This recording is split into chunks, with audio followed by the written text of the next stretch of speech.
आप सभी श्रोताओं को अक्षय तृतीया की हार्दिक शुभकामनाएं। हर साल वैशाख मास के शुक्ल पक्ष की तृतीया तिथि को अक्षय तृतीया का पावन पर्व मनाया जाता है, जिसे आखा तीज के नाम से भी जानते हैं। इस दिन किए गए दान, पुण्य, जप, तप, हवन, पूजा पाठ ये सब अक्षय हो जाते हैं। सतयुग का आरंभ भी इसी तिथि से माना जाता है। ये तिथि संपूर्ण पापों का नाश करने वाली और सभी सुखों को प्रदान करने वाली है। इस दिन किसी भी शुभ कार्य को करने के लिए मुहूर्त की आवश्यकता नहीं होती, क्योंकि इस दिन अबूझ मुहूर्त होता है, सर्वसिद्ध मुहूर्त होता है। इस दिन गंगा जी में स्नान करना, भगवान का पूजन करना, पितरों का तर्पण करना और भगवान से संबंधित कथाओं का श्रवण करना अत्यंत फलदायी माना जाता है। मत्स्य पुराण के अनुसार इस दिन अक्षत से भगवान विष्णु का पूजन करने से विशेष फल की प्राप्ति होती है। सामान्यतया अक्षत से भगवान विष्णु का पूजन करना निषेध होता है। अक्षत के स्थान पर सफेद तिल से भगवान का पूजन किया जाता है। वहीं केवल आज के दिन ही अक्षत से भगवान विष्णु का भी पूजन किया जाता है। और जो हर वर्ष अक्षय तृतीया को नियम से दान पुण्य करता है, उसके धन का कभी अभाव नहीं होता।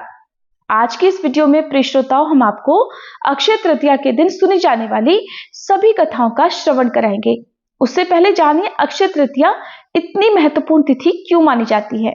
पौराणिक मान्यताओं के अनुसार वैशाख मास की शुक्ल पक्ष की तृतीया को ही भगवान परशुराम ने भगवान श्री विष्णु के छठे अवतार के रूप में जन्म लिया था और यह दिन परशुराम जयंती के रूप में मनाया जाता है।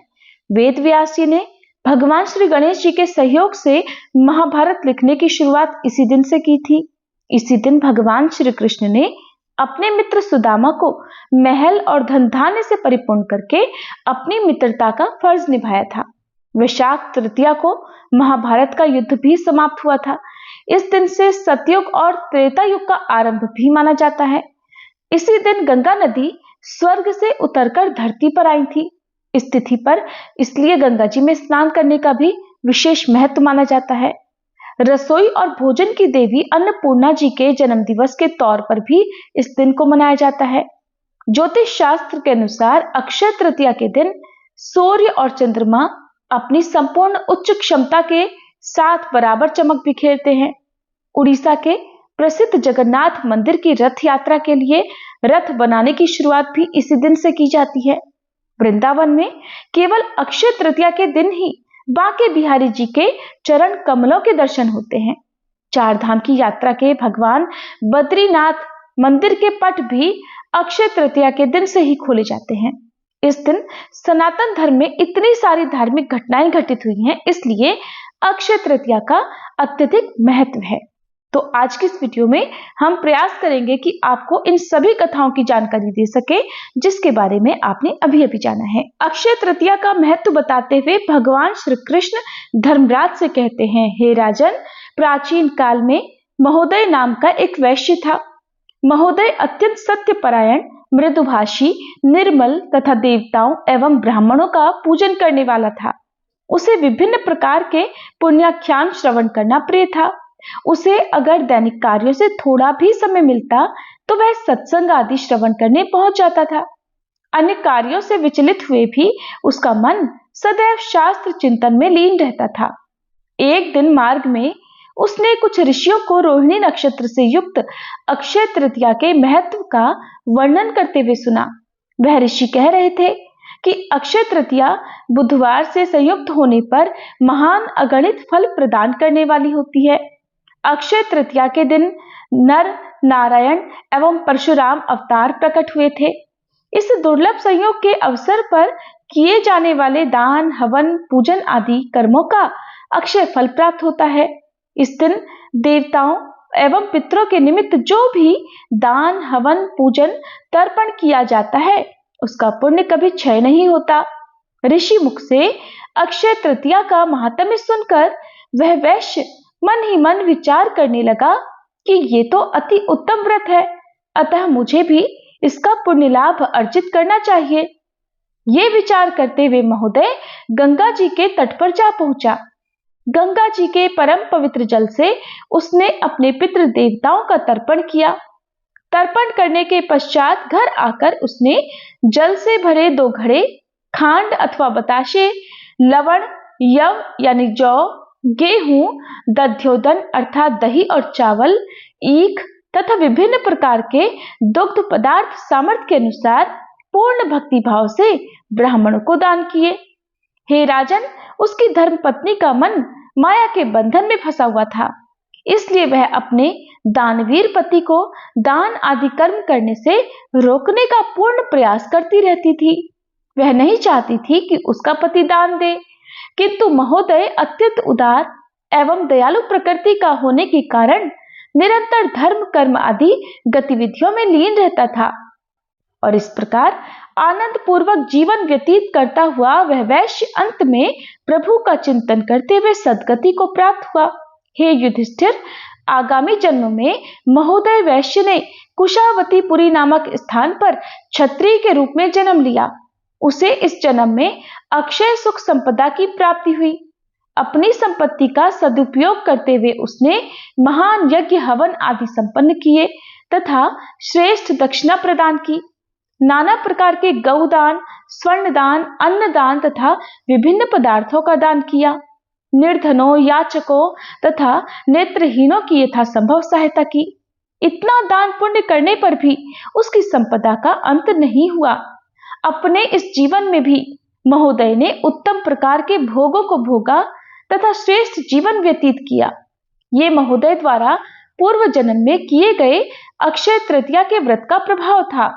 उसने अपने पूर्व जन्म में धन ऐश्वर्य के मोह को त्याग कर निस्वार्थ भाव से दान, पुण्य, हवन आदि सत्कर्म किए, जिसके फलस्वरूप उसे अपने इस जन्म में अक्षय संपदा की प्राप्ति हुई।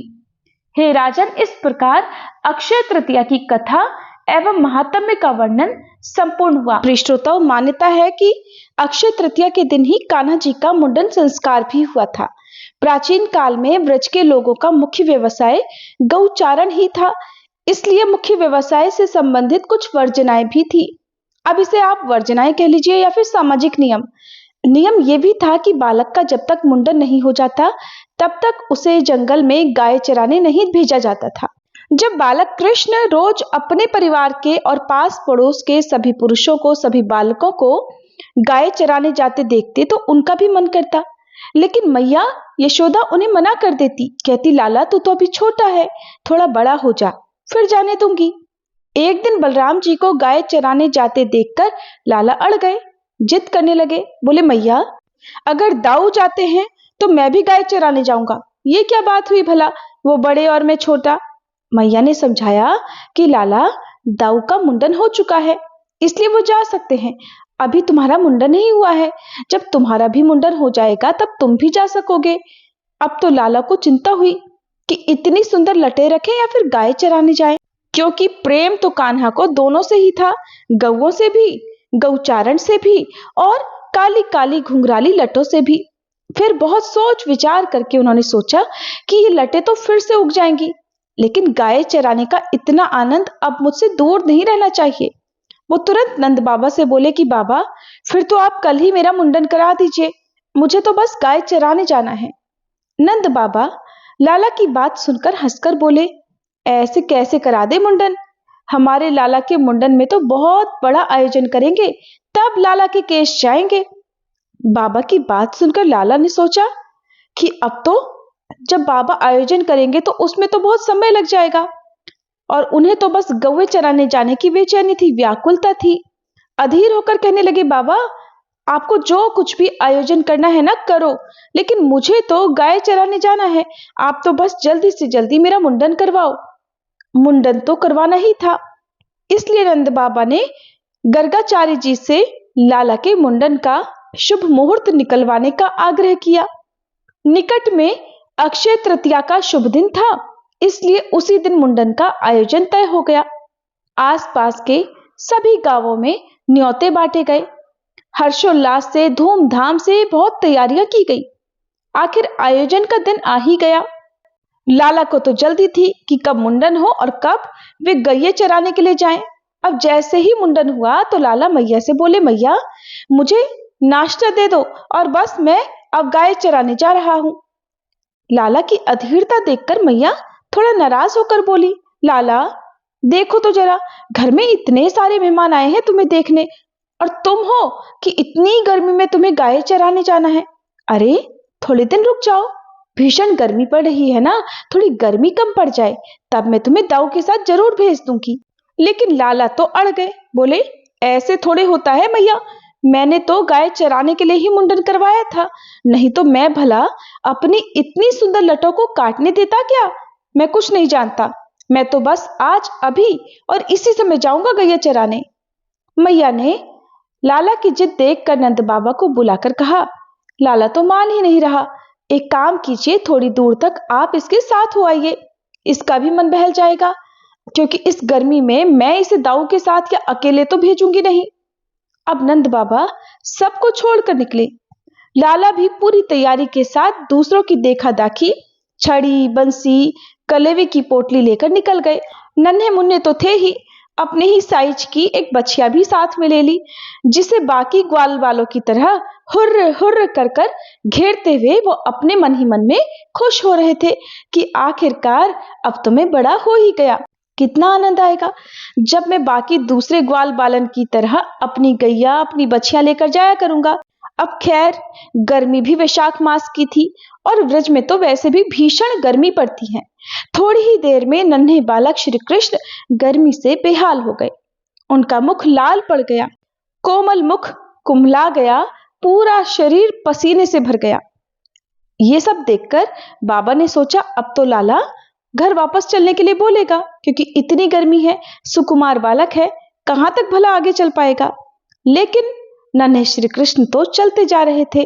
उधर बाबा सोच रहे थे कि लाला अब घर वापस चलने के लिए कहेगा, और इधर भीषण गर्मी से बेहाल होकर लाला भी थकने लगे थे। लेकिन अपने बाबा को भला कैसे कहते कि बाबा थक गया हूं, अब घर ले चलो, इसलिए चलते रहे। अगर मैया होती तो खुद समझ के लाला को जबरदस्ती घर ले जाती, लेकिन साथ में तो बाबा थे, बिना कहे वो कैसे समझ जाते, तो वे भी साथ साथ चलते रहे। थोड़ी ही दूर पर ललिता जी और अन्य कुछ सखियां मिल गई। लाला की हालत देखकर वो तो समझ गई। गर्मी से श्री कृष्ण का मुख लाल हो गया था। एक तो ऊपर से ताजा ताजा मुंडन कराया था, सिर पर एक बाल भी नहीं था, इसलिए लाला पसीना पसीना हो गए थे। सिर पर भी खूब गर्मी लग रही थी।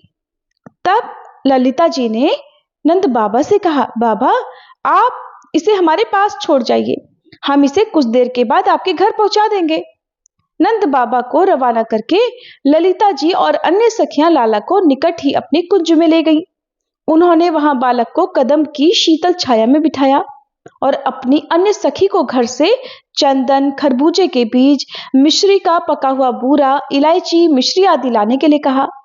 सभी सामग्री लाकर उन सखियों ने प्रेम भाव से श्री कृष्ण के तन पर चंदन की गोटियां लगाई और सिर पर चंदन का लेप भी किया।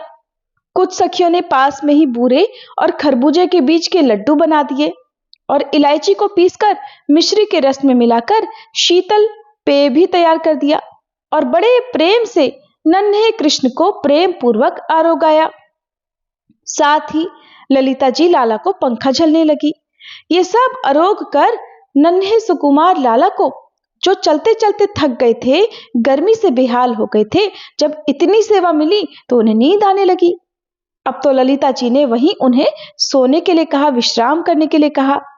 अब ऐसे ही घास पर लाला विराजित हो गए, लेट गए और स्वयं ललिता जी उन्हें पंखा झलती रही। कुछ देर बाद आराम करने के बाद जब लाला उठे तो ललिता जी उन्हें नंद बाबा के भवन में छोड़ आई। आज भी अक्षय तृतीया के दिन प्रभु को ललिता जी के भाव से ही खरबूजे के बीज के लड्डू और इलायची का शीतल शरबत आरोगाए जाते हैं और विशेष रूप से केसर मिला हुआ चंदन, जिसमें मलयगिरी पर्वत का चंदन भी मिला हुआ होता है, उसकी गोटियां लगाई जाती हैं। लाला ने अब तो इतनी गर्मी देखकर गर्मी में गाय चराने का विचार ही त्याग दिया और फिर औपचारिक रूप से नन्हे श्री कृष्ण ने गौचारण उसी वर्ष गोपाष्टमी, दीपावली के बाद वाले जो अष्टमी तिथि होती है, उस दिन से गौचारण फिर से प्रारंभ किया और उसी दिन से उन्हें गोपाल कहा जाता है। और वर्ष में ये एक ही दिन ऐसा होता है जब बीज के लड्डू अकेले श्री जी को भी आरोगाए जाते हैं, नहीं तो अन्य दिनों में बीज के लड्डू के साथ चिरौंजी के लड्डू भी अर्पित किए जाते हैं। भगवान परशुराम का जन्म अक्षय तृतीया के दिन ही हुआ था, इसलिए उनकी शस्त्र शक्ति भी अक्षय है। भगवान शिव के दिव्य धनुष की प्रत्यंचा पर केवल परशुराम जी ही बाण चढ़ा सकते थे और ये उनकी अक्षय शक्ति का ही परिचय है। और इनको भगवान विष्णु का छठा अवतार भी कहा जाता है। भगवान परशुराम जी को नियोग भूमिहार ब्राह्मण, चित्त पावन ब्राह्मण, त्यागी, मोहयाल, अनाविल और नंबूदिरी ब्राह्मण समुदाय मूल पुरुष या स्थापक के रूप में पूजते हैं। अरुणाचल प्रदेश में परशुराम कुंड है। मान्यता है कि इसी कुंड में अपनी माता का वध करने के बाद परशुराम जी ने यहाँ स्नान करके अपने पाप का प्रायश्चित किया था। परशुराम भगवान के पिता ऋषि जमदग्नि हैं और इनकी माता रेणुका हैं। एक समय की बात है जब ऋषि जमदग्नि और माता रेणुका ने पुत्रेष्टि यज्ञ का अनुष्ठान किया था। यज्ञ की पूर्ति के फलस्वरूप भगवान देवेंद्र प्रकट हुए और उन्होंने वीर और तेजस्वी संतान होने का वरदान दिया। देवेंद्र के वरदान से माता रेणुका ने गर्भ धारण किया और वैशाख माह के शुक्ल पक्ष की तृतीय तिथि को भगवान परशुराम जी का जन्म हुआ। किंतु इनके पूर्व की कथा भी बहुत रोचक है।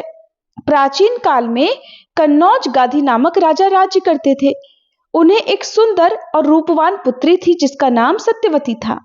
आगे चलकर सत्यवती का विवाह महर्षि भृगु के पुत्र के साथ हुआ।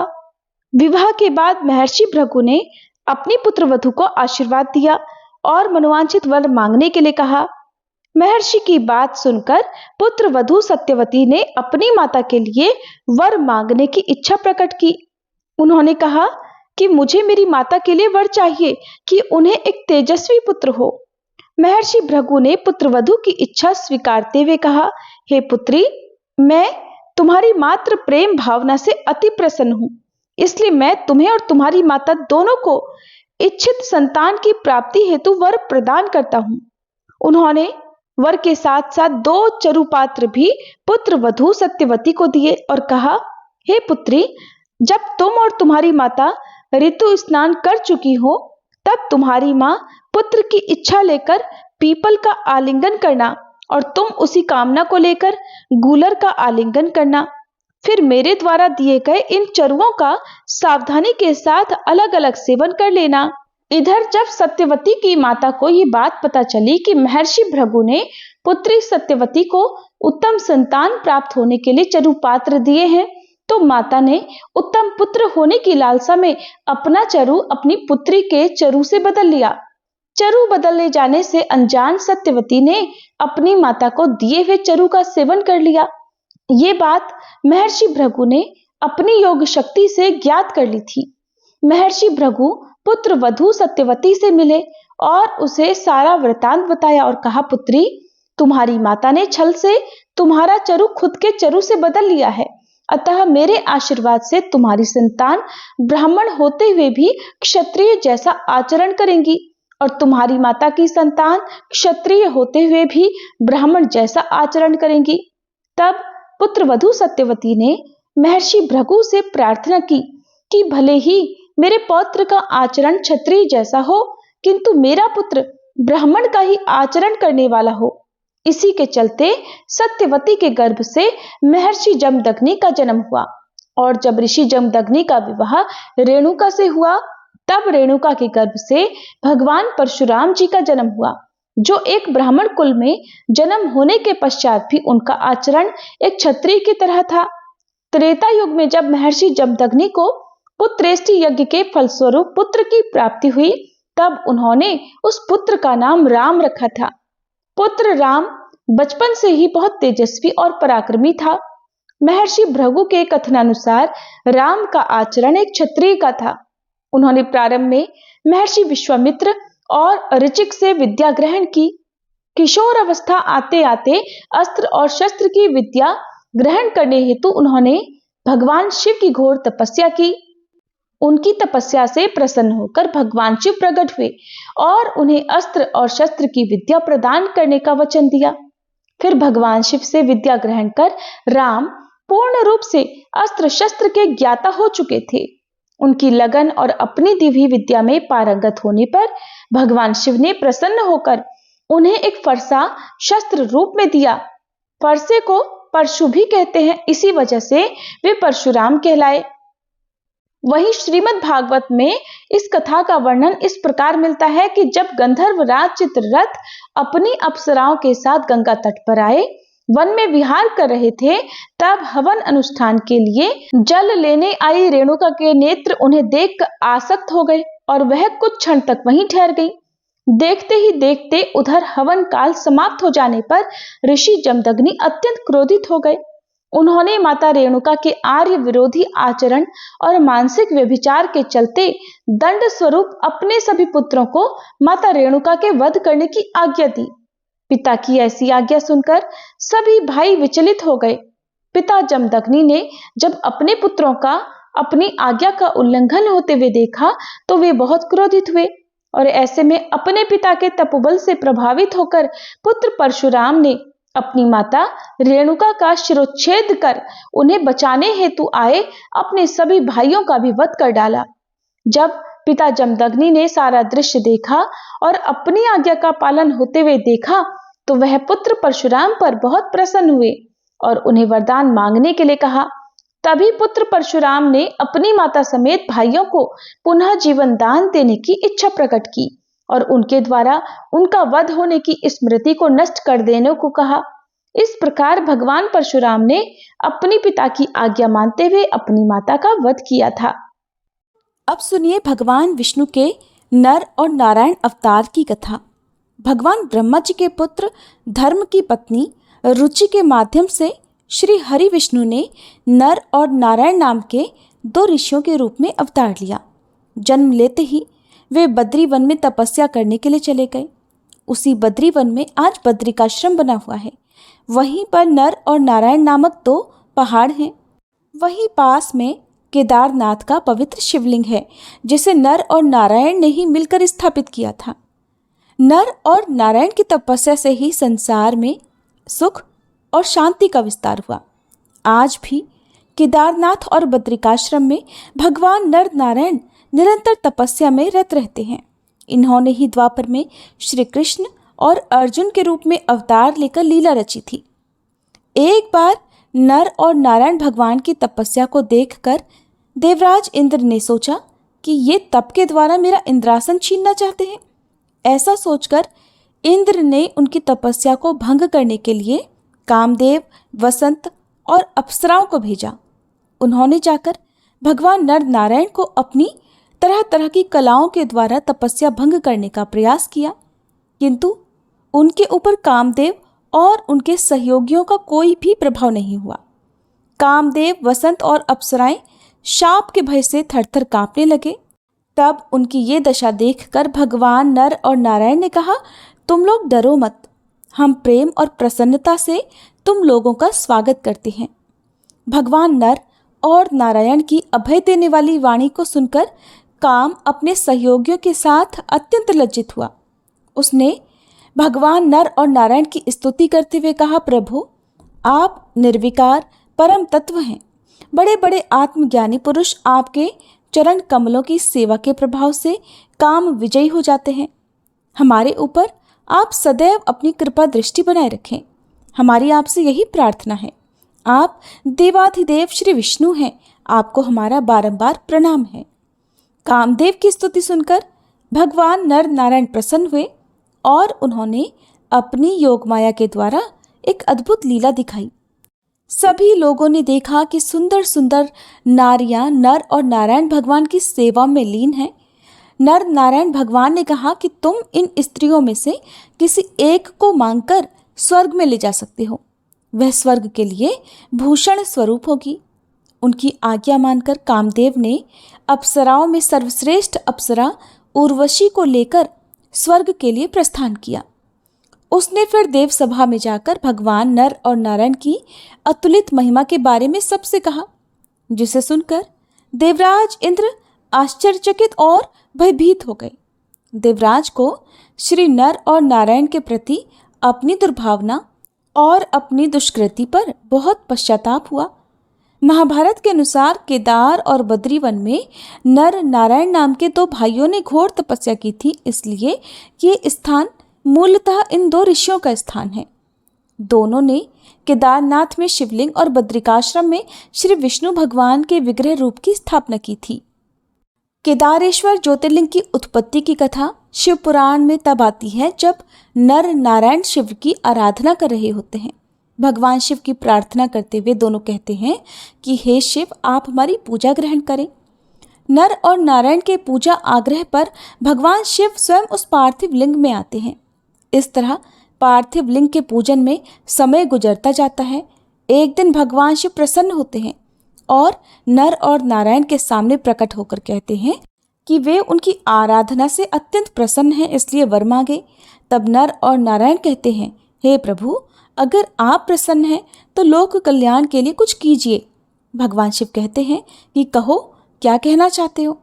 तब नर और नारायण ने कहा कि जिस पार्थिव लिंग में हमने आपकी पूजा की है, उस लिंग में आप स्वयं निवास कीजिए, ताकि आपके दर्शन मात्र से लोगों का कष्ट दूर हो सके। दोनों भाइयों के अनुरोध पर भगवान शिव और अधिक प्रसन्न हो जाते हैं और केदारनाथ के इस तीर्थ में केदारेश्वर ज्योतिर्लिंग के रूप में निवास करने लगते हैं। इस तरह केदारेश्वर ज्योतिर्लिंग की उत्पत्ति होती है। महाभारत के अनुसार पाप से मुक्त होने के बाद केदारेश्वर में स्थित ज्योतिर्लिंग के आसपास मंदिर का निर्माण पांडवों ने अपने हाथ से किया था। बाद में इसका निर्माण दोबारा शंकराचार्य आदि ने करवाया था। इसके बाद राजा भोज ने यहाँ पर दिव्य मंदिर का निर्माण कराया था। ये थी अक्षय तृतीया के दिन सुनी जाने वाली भगवान नर और नारायण की कथा। मान्यता है कि आज के दिन ही धर्मराज युधिष्ठिर को अक्षय पात्र की प्राप्ति हुई थी। अक्सर ये चमत्कारिक अक्षय पात्र प्राचीन ऋषि मुनियों के पास हुआ करता था। अक्षय का अर्थ जिसका कभी क्षय या नाश न हो। दरअसल एक ऐसा पात्र जिसमें से कभी भी अन्न और जल समाप्त नहीं होता। जब भी उसमें हाथ डालो तो खाने की मनचाही वस्तु निकाली जा सकती है। महाभारत काल में अक्षय पात्र से संबंधित एक कथा है। जब पांचों पांडव द्रौपदी के साथ 12 वर्षों के लिए जंगल में रहने चले गए, तब उनकी भेंट कई तरह के साधु संतों से हुई। कुटिया बनाकर रहने के बाद उनके यहाँ भ्रमणशील साधु संतों के जत्थे उनसे मिलने के लिए या कुटिया में प्रवास करने के लिए आते थे, क्योंकि वे तो सारा राजपाट छोड़कर वनवास पर निकले हुए थे। ऐसे में उनके पास साधु संतों की सेवा करने के लिए कोई भी साधन नहीं था। अब पांचों पांडव सहित द्रौपदी के समक्ष यही प्रश्न होता था कि वे 6 प्राणी अकेले भोजन कैसे करें और उन सैकड़ों हजारों के लिए भोजन का प्रबंध कहां से करें। तब पुरोहित धौम्य ने उन्हें सूर्य देव की 108 नामों के साथ आराधना करने के लिए कहा। युधिष्ठिर महाराज इन नामों का बड़ी आस्था के साथ जाप करते हैं। अंत में भगवान सूर्य ने प्रकट होकर युधिष्ठिर महाराज के पास प्रकट होकर पूछा कि इस पूजा अर्चना का आशय क्या है। तब युधिष्ठिर महाराज ने कहा कि हे प्रभु, मैं हजारों लोगों को भोजन कराने में असमर्थ हूँ। मैं आपसे अन्न की अपेक्षा रखता हूँ। किस उपाय से हजारों लोगों को खिलाया जाए, इसलिए आपसे ऐसा कोई समाधान, ऐसा कोई साधन मांगता हूँ। तब सूर्य देव ने एक तांबे का पात्र देकर उनसे कहा कि हे युधिष्ठिर, तुम्हारी कामनाएं पूर्ण हो। मैं 12 वर्ष तक तुम्हें अन्नदान करूंगा। ये तांबे का पात्र मैं तुम्हें देता हूँ। तुम्हारे पास फल, फूल, शाक आदि 4 प्रकार की भोजन सामग्रियां तब तक अक्षय रहेंगी जब तक कि द्रौपदी परोसती रहेंगी। तांबे का वह अक्षय पात्र लेकर फिर युधिष्ठिर महाराज प्रसन्न हो गए। कथा के अनुसार द्रौपदी हजारों लोगों को परोसकर ही स्वयं भोजन ग्रहण करती थी। जब तक वह भोजन ग्रहण नहीं करती, पात्र से भोजन समाप्त नहीं होता था। जन श्रुति के अनुसार इस तरह का अक्षय पात्र आज भी हिमालय के साधुओं के पास है और ये पात्र सूर्य देव की साधना से ही प्राप्त होता है। इन सभी कथाओं के क्रम में अब आपको अंतिम कथा सुनाते हैं कि अक्षय तृतीया के दिन श्री बांके बिहारी जी के चरणों के दर्शन साल भर में केवल आज के दिन ही क्यों होते हैं। एक कथा के अनुसार लगभग 500 साल पहले निधिवन में स्वामी हरिदास जी की भक्ति और साधना से प्रसन्न होकर ठाकुर बांके बिहारी जी प्रकट हुए। तब स्वामी जी ठाकुर जी की सेवा किया करते थे। प्रभु की सेवा करते करते उनको आर्थिक संकटों का सामना करना पड़ता था। एक बार स्वामी जी के उठने पर ठाकुर जी के चरणों में एक स्वर्ण मुद्रा प्राप्त हुई थी। वह स्वर्ण मुद्रा से प्रभु की सेवा और भोग का इंतजाम किया करते थे। जब स्वामी जी को पैसों की तंगी होती, वे संत सेवा नहीं कर पाते थे, ठाकुर जी की सेवा नहीं कर पाते थे, तभी उन्हें ठाकुर जी के चरणों से स्वर्ण मुद्रा प्राप्त हो जाती थी।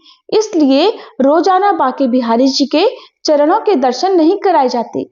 उनके चरण पोशाक से ढके होते हैं। साल में एक बार ही अक्षय तृतीया के शुभ अवसर पर प्रभु के चरण दर्शन होते हैं। प्रिय श्रोताओं, ये थी आज की पावन कथाएं। आप सब ने भी इन कथाओं को ध्यानपूर्वक श्रद्धा के साथ सुना है, तो आप सबको भी इन कथाओं का अक्षय पुण्य प्राप्त हो। और आप सबको एक बार फिर से अक्षय तृतीया की बहुत बहुत शुभकामनाएं।